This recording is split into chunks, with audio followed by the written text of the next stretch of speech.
Kevin Mitnick.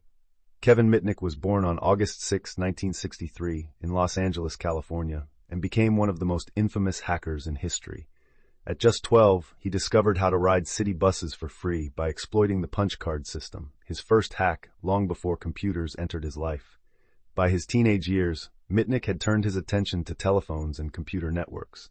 He became skilled at phreaking, manipulating telephone systems to make free calls, and soon advanced into infiltrating computer systems.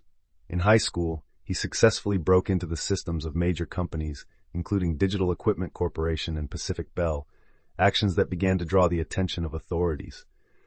By the late 1980s and early 1990s, he had infiltrated networks at Motorola, Nokia, and even government systems.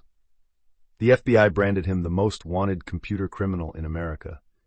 Rumors spread that he could start a nuclear war by simply whistling into a phone, an exaggeration, but one that reflected the fear surrounding his name. In 1995, the chase ended when the FBI tracked him to an apartment in Raleigh, North Carolina. Mitnick was arrested and later sentenced to nearly 5 years in prison for multiple counts of computer and wire fraud.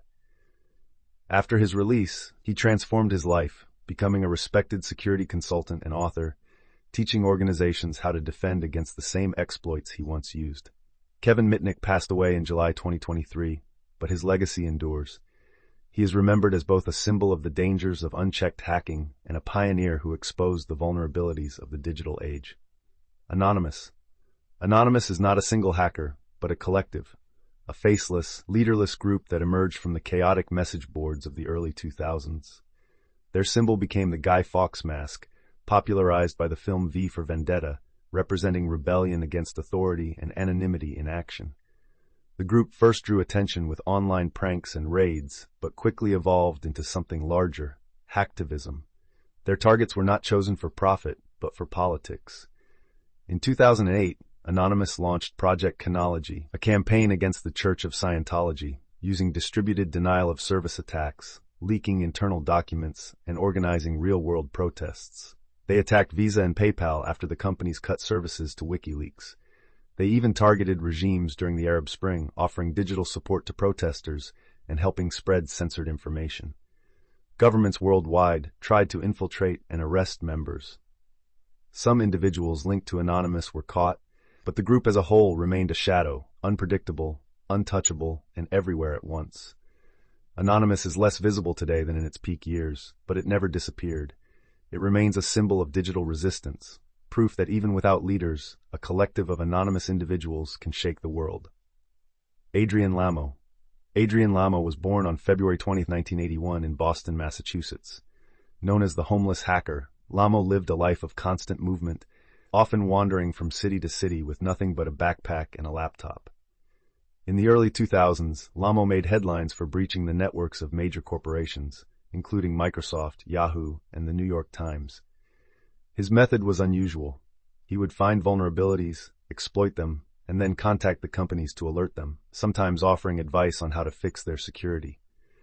This earned him both praise as a white hat hacker and condemnation for breaking the law. Lamo's most controversial moment came in 2010, when U.S. Army intelligence analyst Chelsea Manning confided in him about leaking classified military and diplomatic documents to WikiLeaks. Lamo reported Manning to authorities, a decision that split the hacking community. Some called him a traitor, others said he had no choice. Afterward, Lamo lived largely out of the public eye, struggling with the weight of his decisions and the controversies surrounding him. On March 14, 2018, he was found dead in Kansas at the age of 37. The cause was never publicly released. Adrian Lamo remains a tragic figure in the history of hacking. Gary McKinnon. Gary McKinnon was born in Glasgow, Scotland in 1966 and would later become known as the man behind the biggest military computer hack of all time. Unlike many hackers motivated by money or notoriety, McKinnon was driven by obsession, the belief that governments were hiding the truth about UFOs and free energy technology. In 2001 and 2002, using nothing more than his home computer and a dial-up connection, McKinnon broke into 97 U.S. military and NASA systems. He exploited weak passwords and unsecured networks, often leaving messages taunting administrators about their poor security. He claimed he found evidence of UFO-related projects, references to non-terrestrial officers, and unusual spacecraft files, though none of this was ever verified. U.S. authorities accused him of deleting critical files, shutting down military systems, and causing over $700,000 in damages. They sought his extradition, with the possibility of a 60-year prison sentence. McKinnon fought the case for over a decade, becoming a cause célèbre in Britain, where supporters argued he was a vulnerable man with Asperger's syndrome who should not be sent overseas. In 2012, after years of legal battles and public campaigns, the British government blocked his extradition, citing human rights concerns. McKinnon avoided trial in the U.S., but his hacking career was effectively over. Albert Gonzalez. Albert Gonzalez was born in 1981 in Cuba and grew up in Miami, Florida. Unlike many hackers who sought fame, Gonzalez was motivated by profit, and he became one of the most successful cybercriminals in history. As a teenager, he was known on underground forums as Soup Nazi, a skilled hacker obsessed with credit card theft. By his early 20s, he was arrested for bank fraud, but soon began secretly cooperating with the U.S. Secret Service, helping them catch other hackers. At the same time, however, Gonzalez was running one of the largest identity theft schemes in history. Between 2005 and 2007, he and his group hacked major retailers, including TJX, Heartland Payment Systems, and 7-Eleven, stealing more than 170 million credit card numbers. They used sophisticated SQL injection attacks to penetrate networks and installed sniffer programs to capture data. In 2008, Gonzalez was arrested again. This time, there was no escape. He was sentenced to 20 years in federal prison, one of the harshest sentences ever for a hacker. Albert Gonzalez showed how digital crime could rival the scale of organized crime cartels, not with guns or violence, but with code.